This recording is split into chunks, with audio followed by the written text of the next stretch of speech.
ਲਾਲਚ ਨੇ ਇੱਕ ਨਿਰਦੋਸ਼ ਨੂੰ ਮਰਵਾ ਦਿੱਤਾ। ਸੋ ਇਹ ਕਹਾਣੀ ਘੜੀ ਗਈ ਸੀ। ਅਸੀਂ ਪੰਜਾਬ ਦੇ ਵਿੱਚ ਵੀ ਏਦਾਂ ਦੀ ਇੱਕ ਚੀਜ਼ ਦੇਖੀ ਸੀਗੀ ਪਿਛਲੇ ਦਿਨੀ, ਜਦੋਂ ਦੋ ਕਜ਼ਨ ਬ੍ਰਦਰ ਸੀਗੇ ਜਿਹੜੇ ਆਪੋ ਵਿੱਚ ਵੀ, ਉਹਨਾਂ ਨੇ ਇਸੇ ਤਰ੍ਹਾਂ ਡਰਾਮਾ ਕਰਕੇ ਇੱਕ ਆਪਣਾ ਨੌਜਵਾਨ ਨੌਕਰ ਸੀਗਾ ਜਿਹੜਾ ਉਹ ਜਲਾਲ ਕੇ ਮਾਰ ਦਿੱਤਾ ਸੀਗਾ। ਤਾਂ ਉਹ ਵੀ ਫੜੇ ਗਏ ਸੀਗੇ।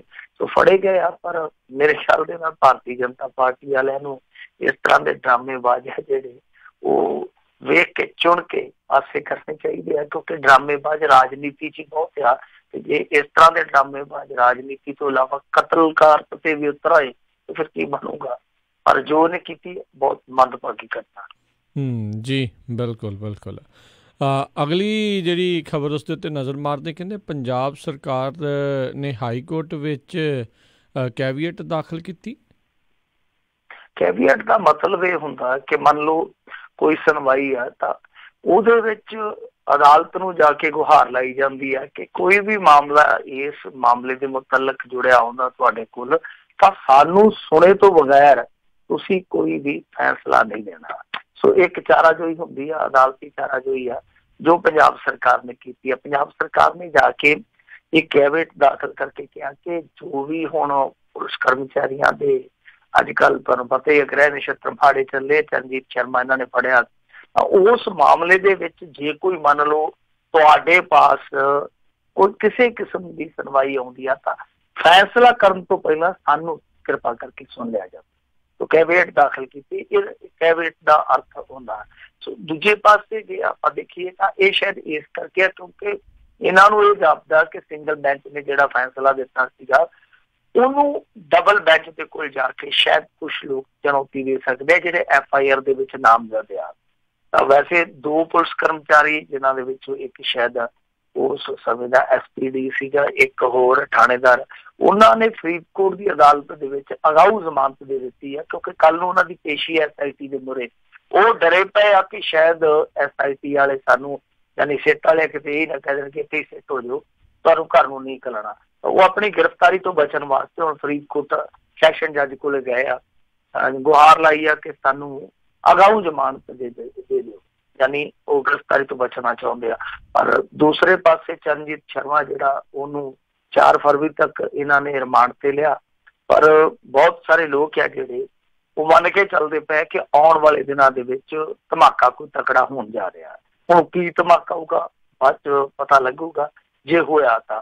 ਪਰ ਆਂਦੇ ਆ ਕਿ ਚਰਨਜੀਤ ਸ਼ਰਮਾ ਜਿਹੜਾ ਉਹ ਆਪਣੇ ਆਪ ਨੂੰ ਤਿਆਰ ਕਰ ਚੁੱਕਾ ਕੁਛ ਵੱਡੇ ਨਾਂ ਲੈਣ ਵਾਸਤੇ। ਵੱਡੇ ਨਾਂ ਕੌਣ ਹੋਣਗੇ ਇਹ ਚਾਫਾ ਜਿਹੜਾ ਉਹ ਲਿਆਇਆ ਜਾ ਰਿਹਾ ਤੇ ਕਿਹਦੀ ਰਾਸ਼ੀ ਮਾੜੀ ਹੋਊਗੀ ਲੱਗਦਾ ਹੁਣ ਪਤਾ ਥੋੜੇ ਦਿਨਾਂ ਤੱਕ ਕਿ ਚਰਨਜੀਤ ਸ਼ਰਮਾ ਕੀ ਬੋਲਦਾ। ਵੈਸੇ ਉਹ ਤਾਂ ਬੋਲੂਗਾ ਜ਼ਰੂਰ, ਪਰ ਸਰਕਾਰ ਉਹਦੇ ਬੋਲੇ ਤੇ ਅੱਗੇ ਕੀ ਅਸਰ ਕਰਦੀ ਹੈ ਕੀ ਨਹੀਂ ਕਰਦੀ ਉਹ ਵੇਖਣਾ ਦਿਲਚਸਪ ਹੋਊਗਾ।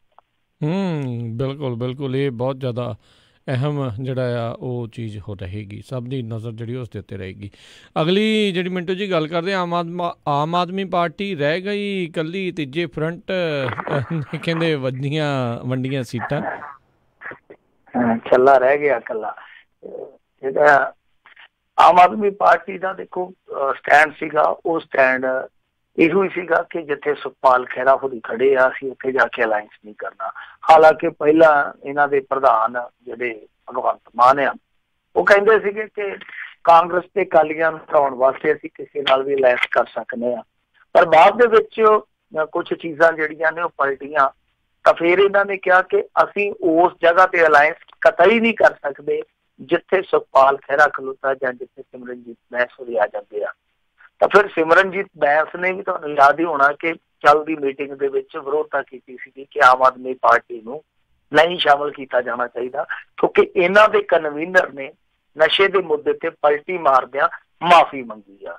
ਉਸ ਤੋਂ ਬਾਅਦ ਇਹ ਚੀਜ਼ ਸਾਫ਼ ਹੋ ਗਈ ਸੀਗੀ, ਸਪਸ਼ਟ ਹੋ ਗਈ ਸੀਗੀ ਕਿ ਬੇਸ਼ੱਕ ਰਣਜੀਤ ਸਿੰਘ ਬ੍ਰਹਮਪੁਰਾ ਹੋਰੀ ਵਾਰ-ਵਾਰ ਕਹਿੰਦੇ ਆ ਕਿ ਮੈਂ ਉਹਨਾਂ ਨਾਲ ਗੱਲ ਕਰ ਰਿਹਾ, ਉਹ ਮੈਨੂੰ ਭਰੋਸਾ ਦੇ ਰਿਹਾ, ਪਰ ਇਹ ਸਾਫ਼ ਹੋ ਚੁੱਕਾ ਸੀਗਾ ਤਕਰੀਬਨ ਕਿ ਆਮ ਆਦਮੀ ਪਾਰਟੀ ਇਸ ਅਲਾਇੰਸ ਦੇ ਵਿੱਚ ਨਹੀਂ ਆਊਗੀ। ਹੁਣ ਇਹ ਸਾਫ਼ ਹੋ ਗਿਆ ਔਰ ਮੋਹਰ ਅੱਜ ਇਸ ਗੱਲ ਤੋਂ ਲੱਗ ਗਈ ਆ ਕਿ ਸਿਮਰਨਜੀਤ ਸਿੰਘ ਬੈਂਸ ਦਾ ਸ਼ਾਇਦ ਅੱਜ ਬਰਥਡੇ ਸੀਗਾ, ਹੈਪੀ ਬਰਥਡੇ ਸੀਗਾ, ਤੇ ਕਿਸੇ ਅਣਪਛਾਤੀ ਜਗ੍ਹਾ ਤੇ ਜਾ ਕੇ ਕੇਕ ਕੱਟਿਆ ਨੇ ਇਹਨਾਂ ਨੇ। ਔਰ ਕੇਕ ਕੱਟਣ ਵਾਲੇ ਜਿਹੜੇ ਸੀਗੇ ਉਹਨਾਂ ਦੇ ਵਿੱਚ ਬਹੁਜਨ ਸਮਾਜ ਪਾਰਟੀ ਦੇ ਵੀ ਆਗੂ ਸੀਗੇ, ਲੋਕ ਇਨਸਾਫ ਪਾਰਟੀ ਵਾਲੇ ਤੇ ਹੈਗੇ ਸੀ, ਸ਼੍ਰੋਮਣੀ ਅਕਾਲੀ ਦਲ ਟਕਸਾਲੀ, ਡਾਕਟਰ ਧਰਮਵੀਰ ਗਾਂਧੀ, ਇਹ ਸਾਰੇ ਹੀ ਸੀਗੇ। ਯਾਨੀ ਸੁਖਪਾਲ ਖਹਿਰਾ ਹੋਣੀ ਇੱਕ ਜਿਹੜਾ ਅਲਾਇੰਸ ਲੈ ਕੇ ਚੱਲਦੇ ਪਏ ਸੀ, ਉਸ ਅਲਾਇੰਸ ਦੇ ਵੱਡੇ ਨਾਮ ਜਿਹੜੇ ਆ ਜਾਂ ਨਾਮਚੀਨ ਬੰਦੇ ਆ ਜਿਹੜੇ, ਉਹ ਅੱਜ ਉੱਥੇ ਸ਼ਾਮਲ ਸੀਗੇ। ਤਾਂ ਉਹਨਾਂ ਨੇ ਇਹ ਗੱਲ ਉੱਥੇ ਸਾਫ਼ ਕੀਤੀ ਆ। ਵੈਸੇ ਤੇ ਅਧਿਕਾਰਤ ਤੌਰ ਤੇ ਇਹ ਚੀਜ਼ ਜਿਹੜੀ ਆ ਉਹ ਨਹੀਂ ਸਾਹਮਣੇ ਆਈ, ਪਰ ਸੁਖਪਾਲ ਖਹਿਰੇ ਨੇ ਗੱਲ ਸ਼ੇਅਰ ਕੀਤੀ ਉੱਥੋਂ ਕਿ ਅਸੀਂ ਸੀਟਾਂ ਦੀ ਵੰਡ ਜਿਹੜੀ ਆ ਤਕਰੀਬਨ ਤੈਅ ਕਰ ਲਈ ਆ। ਸਿਮਰਨਜੀਤ ਬੈਂਸ ਨੇ ਵੀ ਇਸ ਗੱਲ ਦੀ ਪੁਸ਼ਟੀ ਕੀਤੀ ਆ, ਕਹਿੰਦੇ ਆ ਕਿ 7 ਸੀਟਾਂ ਦਾ ਫੈਸਲਾ ਹੋ ਗਿਆ, 6 ਕੁ ਸੀਟਾਂ ਜਿਹੜੀਆਂ ਬਚੀਆਂ ਨੇ ਉਹਨਾਂ ਦਾ ਵੀ ਜਲਦੀ ਹੱਲ ਕਰ ਲਿਆ ਜਾਊਗਾ ਔਰ ਛੇਤੀ ਹੀ ਐਲਾਨ ਕਰ ਦਿੱਤੇ ਜਾਣਗੇ ਕਿ ਕਿਹੜੇ ਕਿਹੜੇ ਚਿਹਰੇ ਕਿੱਥੋਂ ਕਿੱਥੋਂ ਚੋਣ ਲੜਨਗੇ। ਉਹਨਾਂ ਨੇ ਤਾਂ ਫਿਰ ਟਿਕਟਾਂ ਵੰਡ ਲਈਆਂ। ਤਾਂ ਮਤਲਬ ਹੈ ਕਿ ਆਮ ਆਦਮੀ ਪਾਰਟੀ ਹੈ ਜਿਹੜੀ, ਉਹ ਹੁਣ ਬਰੋਬਰ ਧਿਰ ਵਜੋਂ ਉਹਨਾਂ ਦੇ ਨਾਲ ਲੜੂ। ਤਾਂ ਧਿਰਾਂ ਫਿਰ 4 ਹੋ ਗਈਆਂ, 4 ਦੀਆਂ ਵੀ ਇਸ ਸਮੇਂ ਤੇ ਆਪਾਂ ਜੇ ਕਹੀਏ ਕਿ 5 ਹੀ ਆ। ਭਾਜਪਾ ਵੀ ਇੱਕ ਪਾਰਟੀ ਹੈ ਪਰ ਉਹਨਾਂ ਦਾ ਅਲਾਇੰਸ ਆ। ਸੋ 4 ਧਿਰਾਂ ਦਾ ਇਹ ਮੁਕਾਬਲਾ ਹੋਣਾ ਹੈ। 4 ਧਿਰਾਂ ਦਾ ਇਹ ਜਿਹੜਾ ਮੁਕਾਬਲਾ ਹੈ ਉਹਦੇ ਵਿੱਚ ਕਿਹੜੀ ਧਿਰ ਡਿੱਗਦੀ ਆ, ਕਿਹੜੀ ਧਿਰ ਉੱਠਦੀ ਆ, ਉਹ ਵੇਖਣ ਵਾਲੀ ਗੱਲ ਹੋਊਗੀ। ਵੈਸੇ ਅੱਗੇ ਆਪਾਂ ਇਹ ਗਿਣਤ ਲਾ ਕੇ ਚੱਲਦੇ ਸੀ, ਗੁਣਾ ਗਣਿਤ, ਕਿ ਹਾਂ ਭਾਈ ਰਵਾਇਤੀਆਂ ਚੋਂ ਕਿਹਨੂੰ ਫਾਇਦਾ ਕਿਹਨੂੰ ਨੁਕਸਾਨ ਪਹੁੰਚਾਉਣਗੇ। ਪਰ ਹੁਣ ਇਹ ਵੀ ਦੇਖਣਾ ਦਿਲਚਸਪ ਹੋਊਗਾ ਕਿ ਇਹ ਜਿਹੜੀ ਆਪਸ ਦੇ ਵਿੱਚ ਲੜਾਈ ਲੜਨਗੇ ਆਮ ਆਦਮੀ ਪਾਰਟੀ ਤੇ ਜਿਹੜਾ ਇਹ ਅਲਾਇੰਸ ਆ, ਉਹਦੇ ਵਿੱਚ ਆਮ ਆਦਮੀ ਪਾਰਟੀ ਨੂੰ ਕਿੰਨਾ ਲਾਸ ਹੋਊਗਾ, ਆਮ ਆਦਮੀ ਪਾਰਟੀ ਨੂੰ ਫਾਇਦਾ ਹੋਊਗਾ ਪਿਛਲੀ ਵਾਰੀ ਨਾਲੋਂ, ਇਹਦਾ ਇਮਕਾਨ ਤੇ ਬਿਲਕੁਲ ਰਤੀ ਵੀ ਨਹੀਂ ਹੈਗਾ ਜੇ ਕਹੀਏ। ਤਾਂ ਦੂਸਰੇ ਪਾਸੇ ਉਹਨਾਂ ਦਾ ਨੁਕਸਾਨ ਕਿੰਨਾ ਹੋਊਗਾ, ਇਹ ਵੀ ਹੁਣ ਗੁਣਾ ਗਣਿਤ ਚ ਸ਼ਾਮਲ ਕੀਤਾ ਜਾਊਗਾ। ਜੀ ਜੀ ਜੀ। ਅਗਲੀ ਜਿਹੜੀ ਗੱਲ ਕਰਦੇ, ਕਹਿੰਦੇ ਜਥੇਦਾਰ ਇਕਬਾਲ ਸਿੰਘ ਖਿਲਾਫ ਸ਼੍ਰੀ ਅਕਾਲ ਤਖਤ ਪੁੱਜੀ ਹੈ ਸ਼ਿਕਾਇਤ, 2 ਵਿਆਹ ਕਰਾਉਣ ਤੇ RSS ਦੇ ਏਜੰਟ ਹੋਣ ਦਾ ਇਲਜ਼ਾਮ। ਦੇਖੋ, ਗਿਆਨੀ ਇਕਬਾਲ ਸਿੰਘ ਦੇ ਇੰਨੇ ਜ਼ਿਆਦਾ ਵਿਵਾਦ ਆ, ਜੇ ਆਪਾਂ ਪੜ੍ਹਨ ਲੱਗੀਏ ਜਾਂ ਲਿਖਣ ਲੱਗੀਏ ਤਾਂ ਮੇਰੇ ਖਿਆਲ ਦੇ ਨਾਲ ਬਹੁਤ ਲੰਮਾ ਸਮਾਂ ਚਾਹੀਦਾ। ਗਿਆਨੀ ਇਕਬਾਲ ਸਿੰਘ ਦੀਆਂ ਮੁਸ਼ਕਿਲਾਂ ਜਿਹੜੀਆਂ ਇੱਕ ਵਾਰ ਫੇਰ ਵੱਧ ਰਹੀਆਂ। ਅਸਲ ਦੇ ਵਿੱਚ ਕੀ ਆ ਕਿ ਇਹਨਾਂ ਦੇ ਆਪਣੇ ਹੀ ਜਿਹੜੇ ਬੋਰਡ ਵਾਲੇ ਆ, ਤਖਤ ਸ਼੍ਰੀ ਪਟਨਾ ਸਾਹਿਬ ਦਾ ਬੋਰਡ ਆ, ਉਹਨਾਂ ਦੇ ਨਾਲ ਇਹਨਾਂ ਦਾ ਇੱਟ ਖੜਕਾ ਜਿਹੜਾ ਉਹ 2012 ਤੋਂ ਤਕਰੀਬਨ ਚੱਲਿਆ ਆਉਂਦਾ। ਤਾਂ ਐਤਕੀ ਫੇਰ ਇਹ ਹੋਇਆ ਕੰਮ ਕਿ ਇਹਨਾਂ ਨੇ ਇੱਕ ਗ੍ਰੰਥੀ ਜਾਂ ਸ਼ਾਇਦ ਕਥਾਵਾਚਕ ਸੀ, ਮੈਨੂੰ ਪੱਕਾ ਨਹੀਂ ਪਤਾ, ਉਹਨੂੰ ਇਹਨਾਂ ਮੁਅੱਤਲ ਕਰ ਦਿੱਤਾ ਗਿਆਨੀ ਜੀ ਹੋਰਾਂ। ਜਦ ਕਿ ਤੁਹਾਨੂੰ ਪਤਾ ਹੀ ਆ ਕਿ ਜੇ ਮੰਨ ਲਓ ਇਸ ਤਰ੍ਹਾਂ ਦਾ ਕੋਈ ਫੈਸਲਾ ਲਿਆ ਜਾਂਦਾ ਤਾਂ ਉਹ ਜੋ ਪ੍ਰਬੰਧਕੀ ਬੋਰਡ ਆ ਜਾਂ ਜਿਹੜੀ ਕਮੇਟੀ ਆ ਉਹ ਲੈਂਦੀ ਆ।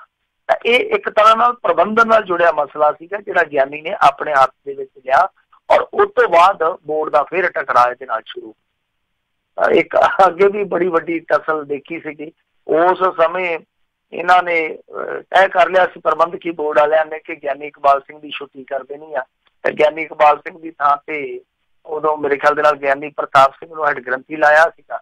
ਤਾਂ ਜਦੋਂ ਉਹਨੂੰ ਅੱਗੇ ਕੀਤਾ ਤੇ ਇਹਨੇ ਚੱਕ ਕੇ ਸਾਰਾ ਪ੍ਰਬੰਧਕੀ ਬੋਰਡ ਸੀਗਾ ਜਿਹੜਾ ਤਨਖਾਹੀਆ ਕਰਾਰ ਦੇ ਦਿੱਤਾ।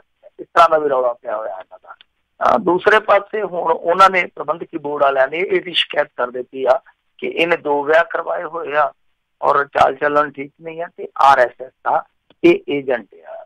ਉਹਨਾਂ ਨੇ ਕਿਹਾ ਕਿ ਇਹਨਾਂ ਦੀ ਛੁੱਟੀ ਕਰ ਦੇਣੀ ਚਾਹੀਦੀ ਆ ਕਿਉਂਕਿ ਬਹੁਤ ਕੁਛ ਹੈ ਜਿਹੜਾ ਉਹ ਗਲਤ ਕੀਤਾ ਜਾ ਰਿਹਾ। ਸੋ ਇਹ ਸਬੂਤਾਂ ਦੇ ਸਾਹਮਣੇ ਦੱਸਦੇ ਆ ਕਿ ਉਹਨਾਂ ਨੇ ਜਾ ਕੇ ਸ਼ਿਕਾਇਤ ਕੀਤੀ। ਹੁਣ ਦੇਖਦੇ ਆ ਕਿ ਕੀ ਬਣਦਾ। ਪਰ ਗਿਆਨੀ ਇਕਬਾਲ ਸਿੰਘ ਦੇ ਖਿਲਾਫ ਇਕੱਲੇ ਦੋਸ਼ ਬੋਰਡ ਵਾਲੇ ਨਹੀਂ ਲਾਉਂਦੇ, ਇਹਨਾਂ ਦੀ ਜਿਹੜੀ ਪਹਿਲੀ ਪਤਨੀ ਆ ਉਹ ਵੀ ਦੋਸ਼ ਲਾਉਂਦੀ ਆ। ਹਾਲਾਂਕਿ ਇਹ ਤਾਂ 2 ਵਿਆਹ ਦੱਸਣ ਡਏ ਆ। ਉਹਦੀ ਪਹਿਲੀ ਪਤਨੀ ਹੈ ਜਿਹੜੀ ਉਹ 3 ਦੱਸਦੀ, ਉਹ ਕਹਿੰਦੀ ਕਿ ਪਹਿਲਾਂ ਵੀ ਇੱਕ ਵਿਆਹ ਹੋਇਆ ਸੀ 1982 ਚ, ਫਿਰ ਦੂਜਾ ਮੇਰੇ ਨਾਲ ਹੋਇਆ, ਮੇਰੇ ਘਰ ਲਾਦ ਨਹੀਂ ਹੋਈ ਤੇ ਤੀਜਾ ਗਾਹ ਨਹੀਂ ਫੇਰ ਕਰਾ ਲਿਆ। ਹੁਣ ਕੀ ਮਸਲਾ ਕੀ ਇਹਨਾਂ ਦਾ ਉਲਝਣ ਵਾਲਾ ਕੰਮ ਆ, ਉਹ ਤੋਂ ਬਾਅਦ ਦੀ ਗੱਲ ਆ। ਪਰ ਹੁਣ ਇਹ ਵੇਖਣਾ ਦਿਲਚਸਪ ਹੋਊਗਾ ਕਿ ਕੀ ਅਕਾਲ ਤਖਤ ਦਾ ਜਥੇਦਾਰ ਇਹਨਾਂ ਨੂੰ ਤਲਬ ਕਰਦਾ ਜਿਵੇਂ ਦੂਜਿਆਂ ਨੂੰ ਤਲਬ ਕਰ ਲੈਂਦੇ ਪਹਿਲੀ ਕਰਕੇ। ਜੀ ਜੀ ਜੀ। ਅਗਲੀ ਗੱਲ ਕਰਦੇ ਹਾਂ, ਢੀਂਡਸਾ ਨੂੰ ਅਵਾਰਡ ਦੇਣ ਤੇ ਭਾਜਪਾ ਨੇ ਸਫਾਈ ਦਿੱਤੀ। ਦੇਖੋ, ਮੀਡੀਆ ਦੇ ਵਿੱਚ ਖਬਰਾਂ ਇਹ ਚੱਲਦੀਆਂ ਪਈਆਂ ਨੇ ਕਿ ਸੁਖਦੇਵ ਸਿੰਘ ਢੀਂਡਸਾ ਤੇ ਭਾਰਤੀ ਜਨਤਾ ਪਾਰਟੀ ਡੋਰੇ ਪਾਉਂਦੀ ਪਈ ਆ। ਜਿੱਦਾਂ ਡੋਰੇ ਪਾਏ ਜਾਂਦੇ ਆ, ਪਲੋਸਿਆ ਜਾਂਦਾ ਕਿ ਇਹਨੂੰ ਕਿ ਭਾਈ ਜੇ ਉਧਰ ਤੇਰੀ ਗੱਲ ਨਹੀਂ ਬਣਦੀ, ਉਧਰ ਦਾਲ ਨਹੀਂ ਗਲਦੀ ਤੇ ਫਿਰ ਤੂੰ ਇੱਧਰ ਆ ਜਾ। ਸੋ ਸੁਖਦੇਵ ਸਿੰਘ ਢੀਂਡਸਾ ਤੁਹਾਨੂੰ ਪਤਾ ਹੀ ਹੈ ਕਿ ਕਿਸ ਤਰ੍ਹਾਂ ਅਕਾਲੀ ਦਲ ਬਾਦਲ ਦੇ ਜਿਹੜੇ ਸਰਵਰਾ ਬਾਦਲ ਫੈਮਿਲੀ ਉਹਨਾਂ ਦੇ ਖਿਲਾਫ ਕਿਸ ਤਰ੍ਹਾਂ ਨਿਤਰਿਆ ਹੋਇਆ। ਤਾਂ ਹਾਲਾਂਕਿ ਸੁਰ ਜਿਹੜੇ ਆ ਥੋੜੇ ਜਿਹੇ ਹੁਣ ਸ਼ਾਂਤ ਆ, ਤਿੱਖੇ ਨਹੀਂ ਆ ਤੇਵਰ ਉਹਨੇ ਜਿੰਨੇ ਟਕਸਾਲੀਆਂ ਦੇ ਆ, ਪਰ ਬਾਵਜੂਦ ਇਸ ਦੇ ਸਿੱਧੇ ਰੂਪ ਦੇ ਵਿੱਚ ਉਹ ਅਕਾਲੀ ਦਲ ਵਾਸਤੇ ਐਕਟਿਵ ਨਹੀਂ ਹੋ ਰਹੇ। ਹਾਲੇ ਵੀ ਉਹ ਆਪਣੇ ਸਟੈਂਡ ਤੇ ਬਰਕਰਾਰ ਨੇ, ਸਟੈਂਡ ਤੇ ਅੜੂਲ ਨੇ, ਕਿਉਂਕਿ ਥੋੜੇ ਦਿਨ ਪਹਿਲੇ ਹੀ ਉਹਨਾਂ ਨੇ ਆਖਿਆ ਕਿ ਜੇ ਅਕਾਲੀ ਦਲ ਸਭ ਕੁਝ ਠੀਕ ਕਰਨਾ, ਜਿਹੜੀ ਇੱਕ ਸਰਪ੍ਰਸਤੀ ਹਾਸਲ ਕੀਤੀ ਹੋਈ ਹੈ ਇੱਕ ਖਾਸ ਪਰਿਵਾਰ ਨੇ, ਹਾਲਾਂਕਿ ਉਹਨਾਂ ਨੇ ਨਾਂ ਨਹੀਂ ਲਿਆ, ਤਾਂ ਉਹਨਾਂ ਨੇ ਕਿਹਾ ਸੀਗਾ ਕਿ ਉਹ ਚੁੱਪਚਾਪ ਪਾਸੇ ਹੋ ਜਾਣ, ਅਕਾਲੀ ਦਲ 'ਚ ਸਾਰਾ ਕੁਝ ਠੀਕ ਹੋ ਜਾਊਗਾ। ਪਰ ਉਹ ਪਾਸੇ ਕਿੱਦਾਂ ਹੋਣਗੇ ਇਹਦਾ ਕੋਈ ਮੰਤਰ ਨਹੀਂ ਉਹਨਾਂ ਨੇ ਦੱਸਿਆ। ਖੈਰ, ਹੁਣ ਭਾਰਤੀ ਜਨਤਾ ਪਾਰਟੀ ਨੇ ਇਸ ਚਰਚਾ ਤੇ ਵਿਰਾਮ ਲਾਉਣ ਦਾ ਯਤਨ ਕੀਤਾ ਔਰ ਇਹ ਕਹਿ ਕੇ ਯਤਨ ਕੀਤਾ ਕਿ ਇਹ ਅਵਾਰਡ ਉਹਨਾਂ ਨੂੰ ਉਹਨਾਂ ਦੇ ਹੱਕ ਵਾਸਤੇ ਮਿਲਿਆ, ਕਿਉਂਕਿ ਉਹਨਾਂ ਦਾ ਹੱਕ ਬਣਦਾ ਸੀਗਾ, ਉਹਨਾਂ ਦੀਆਂ ਪ੍ਰਾਪਤੀਆਂ ਇੰਨੀਆਂ। ਪ੍ਰਾਪਤੀਆਂ ਦੀ ਜੇ ਗੱਲ ਕਰੀਏ ਤਾਂ ਫਿਰ ਸੰਗਰੂਰ ਤੋਂ ਜਿਹੜੀ ਪਿਛਲੀ ਡਿਫੀਟ ਹੋਈ ਆ ਉਹ ਵੀ ਇੱਕ ਪ੍ਰਾਪਤੀ ਗਿਣੀ ਜਾ ਸਕਦੀ ਹੈ ਕਿ ਇੰਨਾ ਲੰਬਾ ਸਿਆਸੀ ਕੈਰੀਅਰ ਰੱਖਣ ਵਾਲਾ ਬੰਦਾ ਇੱਕ ਅਨਾੜੀ ਜਿਹਾ ਸਿਆਸਤਦਾਨ ਸੀ ਜਿਹੜਾ ਉਸ ਸਮੇਂ ਦਾ, ਉਹਦੇ ਤੋਂ ਹਾਰ ਗਿਆ, ਪਰ ਬਹੁਤ ਵੱਡੇ ਮਾਰਜਨ ਤੇ ਹਾਰ ਗਿਆ। ਪਰ ਬਾਵਜੂਦ ਇਸ ਤੇ ਪਦਮ ਵਿਭੂਸ਼ਣ ਦੇ ਦਿੱਤਾ ਗਿਆ ਢੀਂਡਸਾ ਸਾਹਿਬ ਨੂੰ। ਹਾਲਾਂਕਿ ਇਹ ਖੁੱਲੇ ਰੂਪ ਦੇ ਵਿੱਚ ਨਾ ਤੇ ਢੀਂਡਸਾ ਸਾਹਿਬ ਪ੍ਰਬੰਧ ਕਰਦੇ ਪਏ ਨਾ ਭਾਰਤੀ ਜਨਤਾ ਪਾਰਟੀ ਵਾਲੇ। ਹਾਲਾਂਕਿ ਅਕਾਲੀਆਂ ਦਾ ਇਹ ਇੱਕ ਬਹੁਤ ਵੱਡਾ ਗਰੁੱਪ ਹੈ ਜਿਹੜਾ ਉਹ ਇਹ ਵੀ ਗੱਲ ਕਹੀ ਜਾਂਦਾ ਕਿ ਢੀਂਡਸਾ ਸਾਹਿਬ ਨੂੰ ਜਿਹੜਾ ਇਹ ਪੁਰਸਕਾਰ ਮਿਲਿਆ ਉਹਦੀ ਸਿਫਾਰਿਸ਼ ਜਿਹੜੀ ਉਹ ਅਕਾਲੀਆਂ ਨੇ ਕੀਤੀ। ਹਾਲਾਂਕਿ ਸੁਖਬੀਰ ਸਿੰਘ ਬਾਦਲ ਨੇ ਇਹਨਾਂ ਨੂੰ ਵਧਾਈ ਵੀ ਦਿੱਤੀ ਆ। ਪਰ ਕੁੱਲ ਮਿਲਾ ਕੇ ਇਹ ਜਿਹੜੇ ਦੋ ਅਵਾਰਡ ਆ, ਖਾਸ ਤੌਰ ਤੇ HS ਫੂਲਕਾ ਨੂੰ ਜੋ ਇੱਕ ਦਿੱਤਾ ਗਿਆ ਤਾਂ ਦੂਸਰਾ ਜਿਹੜਾ ਢੀਂਡਸਾ ਸਾਹਿਬ ਨੂੰ ਦਿੱਤਾ ਗਿਆ, ਇਹਦੇ ਵਿੱਚੋਂ ਗੁੱਝੀਆਂ ਰਮਜਾਂ ਇਹੋ ਹੀ ਨਿਕਲਦੀਆਂ ਨੇ ਕਿ ਸ਼ਾਇਦ ਕਿਸੇ ਰਣਨੀਤਿਕ ਪੈਂਤੜੇ ਤਹਿਤ ਦਿੱਤਾ ਗਿਆ ਦੋਨਾਂ ਨੂੰ ਪੁਰਸਕਾਰ। ਇਹਦੇ ਵਿੱਚ HS ਫੂਲਕਾ ਅੱਗੇ ਜਾ ਕੇ ਕੀ ਡਿਸੀਜਨ ਲੈਂਦੇ ਆ, ਸੁਖਦੇਵ ਸਿੰਘ ਢੀਂਡਸਾ ਕੀ ਡਿਸੀਜਨ ਲੈਂਦੇ ਆ, ਉਹ ਤੇ ਉਹੀ ਜਾਣਨ। ਪਰ ਇਹਨਾਂ ਪੁਰਸਕਾਰਾਂ ਦੀ ਇਸ ਸਮੇਂ ਜੰਮ ਕੇ ਚਰਚਾ ਹੋਣ ਗਈ। ਬਿਲਕੁਲ ਜੀ। ਅਗਲੀ ਗੱਲ ਕਰੀਏ, ਅਵਤਾਰ ਸਿੰਘ ਹਿੱਤ ਨੂੰ ਸ਼੍ਰੀ ਅਕਾਲ ਤਖਤ ਸਾਹਿਬ ਨੇ ਤਨਖਾਹੀਆ ਕਰਾਰ ਦਿੱਤਾ ਹੈ। ਇਹਨਾਂ ਨੇ ਵੀ ਥੋੜੇ ਦਿਨ ਪਹਿਲਾਂ ਇੱਕ ਗਲਤੀ ਕੀਤੀ ਸੀ ਔਰ ਸੰਬੋਧਨ ਕਰਦਿਆਂ ਪਤਾ ਨਹੀਂ ਕਿਹੜਾ ਸਟੇਸ਼ਨ ਫੜ ਗਏ ਤੇ ਨਿਤਿਸ਼ ਕੁਮਾਰ ਦੀ ਜਿਉਂ ਸਿਫਤ ਸਲਾਹਤ ਕਰਨ ਲੱਗੇ ਔਰ ਇੰਨੀ ਚਾਂਦਮਾਰੀ ਕੀਤੀ, ਇੱਥੋਂ ਤੱਕ ਆਖ ਦਿੱਤਾ ਕਿ ਨਿਉਤਿਆਂ ਦੀ ਨਿਆਸਰਿਆਂ ਦਾ ਆਸਰਾ। ਤੇ ਕੁਛ ਲੋਕ ਇਹ ਵੀ ਕਹਿੰਦੇ ਆ ਕਿ ਵੀ ਤੁਲਨਾ ਗੁਰੂ ਨਾਲ ਕਰ ਦਿੱਤੀ ਸੀ। ਫਿਰ ਬਾਅਦ ਦੇ ਵਿੱਚ ਇਹਨੂੰ ਜਦੋਂ ਪੁੱਛਿਆ ਗਿਆ ਕਿ ਤੁਹਾਨੂੰ ਅਕਾਲ ਤਖਤ ਤੇ ਤਲਬ ਕਰ ਲਿਆ ਗਿਆ, ਅਵਤਾਰ ਸਿੰਘ ਇੱਥੇ ਕਹਿੰਦੇ ਕਿ ਕੋਈ ਗੱਲ ਨਹੀਂ, ਆਉਣ ਦੇ ਚਿੱਠੀ ਚੁੱਠੀ। ਫਿਰ ਉਸ ਤੋਂ ਬਾਅਦ ਮੈਂ ਨੰਗੇ ਪੈਰ ਵੀ ਜਾਣ ਨੂੰ ਤਿਆਰ ਆ ਅਕਾਲ ਤਖਤ ਤੇ।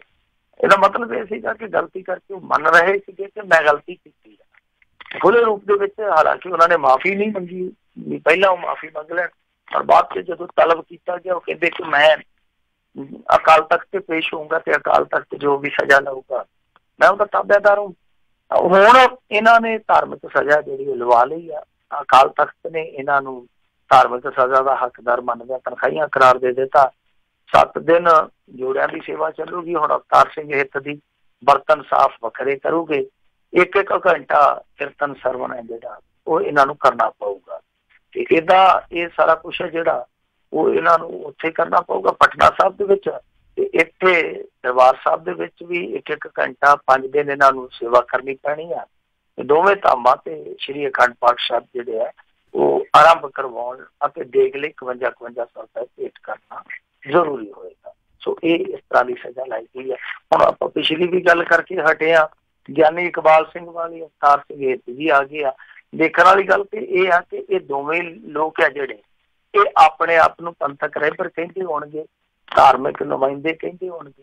ਤਾਂ ਦੇਖ ਲਓ ਕਿ ਸਭ ਤੋਂ ਜ਼ਿਆਦਾ ਗਲਤੀਆਂ ਜਿਹੜੀਆਂ ਉਹ ਸਧਾਰਨ ਸਿੱਖ ਨਹੀਂ ਕਰਦੇ ਨਾ, ਸਭ ਤੋਂ ਜ਼ਿਆਦੀਆਂ ਗਲਤੀਆਂ ਉਹ ਲੋਕ ਹੀ ਕਰਦੇ ਆ ਜਿਹੜੇ ਕਿ ਧਰਮ ਨੂੰ ਚਲਾਉਣ ਦਾ ਦਾਅਵਾ ਕਰਦੇ ਕਿ ਧਰਮ ਨੂੰ ਅਸੀਂ ਚਲਾ ਰਹੇ, ਧਰਮ ਦਾ ਅਸੀਂ ਪ੍ਰਚਾਰ ਕਰ ਰਹੇ ਹਾਂ, ਪ੍ਰਸਾਰ ਕਰ ਰਹੇ। ਇਹ ਬੜੀ ਤਰਾਸਦੀ ਵਾਲੀ ਗੱਲ ਆ ਕਿ ਇੱਥੋਂ ਦੇ ਜਿਹੜੇ ਲੀਡਰ ਆ, ਪੰਥਕ ਲੀਡਰ ਆਪਣੇ ਆਪ ਨੂੰ ਕਹਿੰਦੇ ਜਿਨ੍ਹਾਂ ਨੇ ਚੋਲਾ ਪਾਇਆ ਹੋਇਆ ਪੰਥਕ ਲੀਡਰਾਂ ਦਾ, ਤਾਂ ਉਹ ਬੰਦੇ ਹੀ ਕਿਤੇ ਨਾ ਕਿਤੇ ਸਿਧਾਂਤ ਨੂੰ ਤੋੜਦੇ ਆ, ਕਿਤੇ ਨਾ ਕਿਤੇ ਮਰਿਆਦਾ ਨੂੰ ਤੋੜਦੇ ਆ, ਕਿਤੇ ਨਾ ਕਿਤੇ ਬੱਜਰ ਗਲਤੀ ਕਰਦੇ ਆ। ਫਿਰ ਉਸ ਤੋਂ ਬਾਅਦ ਬੜੀ ਆਸਾਨੀ ਨਾਲ ਚਲੋ ਇੱਕ ਪ੍ਰਕਿਰਿਆ ਉਹਨੂੰ ਨਿਭਾ ਕੇ ਤੇ ਪਾਰ ਹੋ ਜਾਂਦੇ ਆ। ਪਰ ਇਹ ਤਰਾਸਦੀ ਹੈ ਕਿ ਕੌਮ ਦੇ ਰਹਿਬਰ ਹੈ ਜਿਹੜੇ ਉਹਨਾਂ ਨੂੰ ਇਹ ਨਹੀਂ ਪਤਾ ਕਿ ਅਸਲ ਦੇ ਵਿੱਚ ਉਹਨਾਂ ਨੇ ਸਹੀ ਕੀ ਕਰਨਾ। ਉਹ ਬਹੁਤ ਵਾਰੀ ਕਰਦੇ ਆ, ਗਲਤ ਕਰਦੇ, ਪਤਾ ਨਹੀਂ ਜਾਣ ਕੇ ਕਰਦੇ ਆ ਕਿ ਅਣਜਾਣੇ ਚ ਇਹ ਸਭ ਕੁਛ ਹੋ ਜਾਂਦਾ।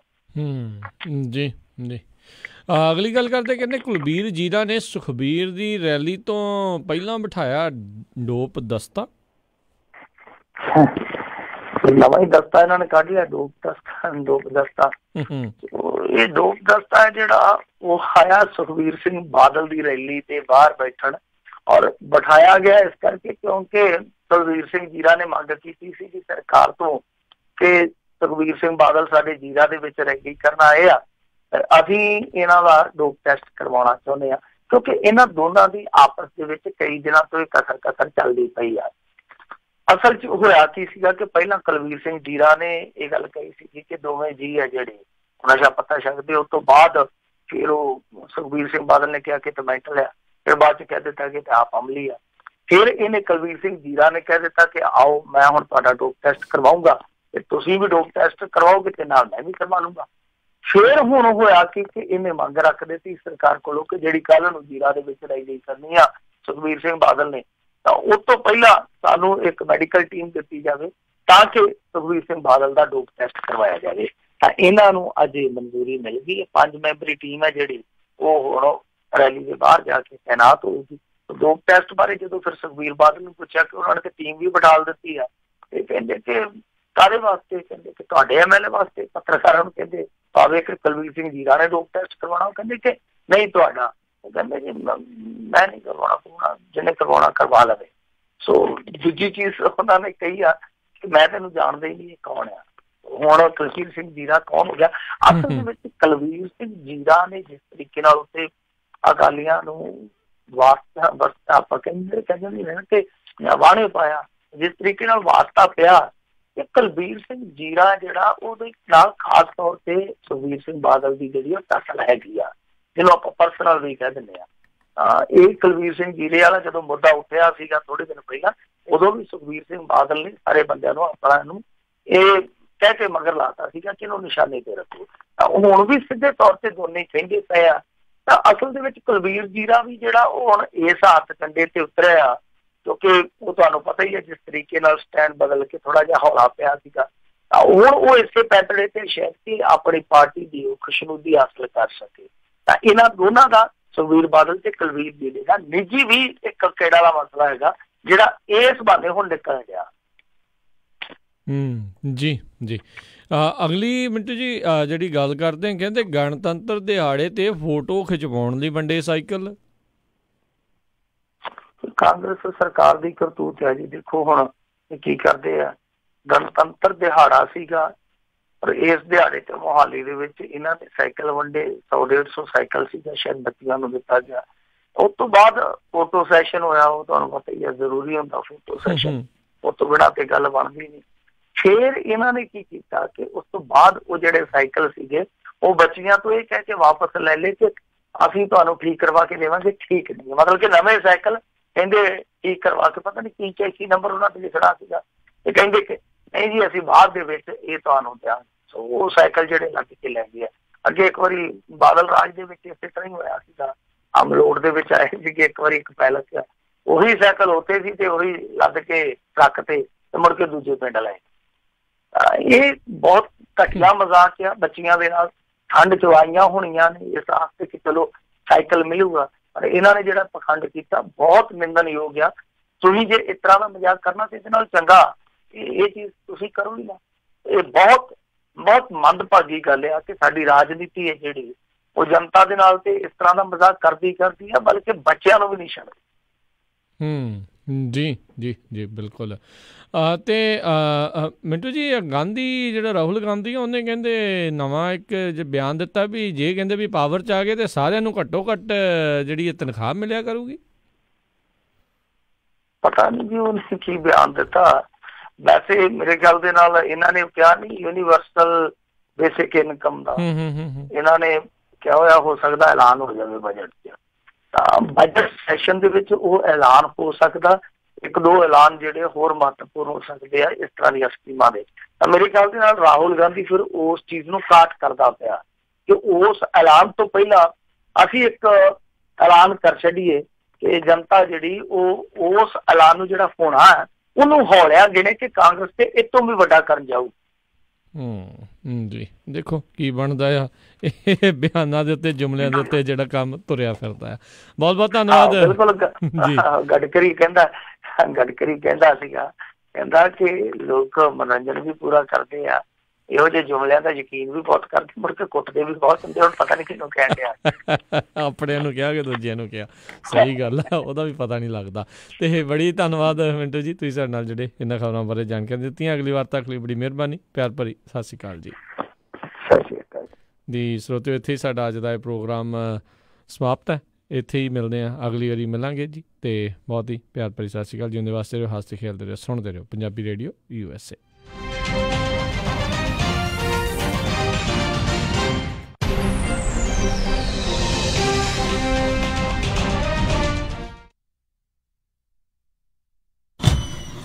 ਉਹ ਕਿੱਥੇ ਰਹਿ ਗਏ ਸੀ ਤੁਸੀਂ? ਮੈਂ ਕਾਦਾ ਉਡੀਕੀ ਜਾਂਦਾ ਤੁਹਾਨੂੰ। ਆ ਲਓ ਸਾਰਾ ਸਮਾਨ। ਇਹ ਇੰਨਾ ਸਾਰਾ ਸਮਾਨ? ਹੋਰ ਕੀ।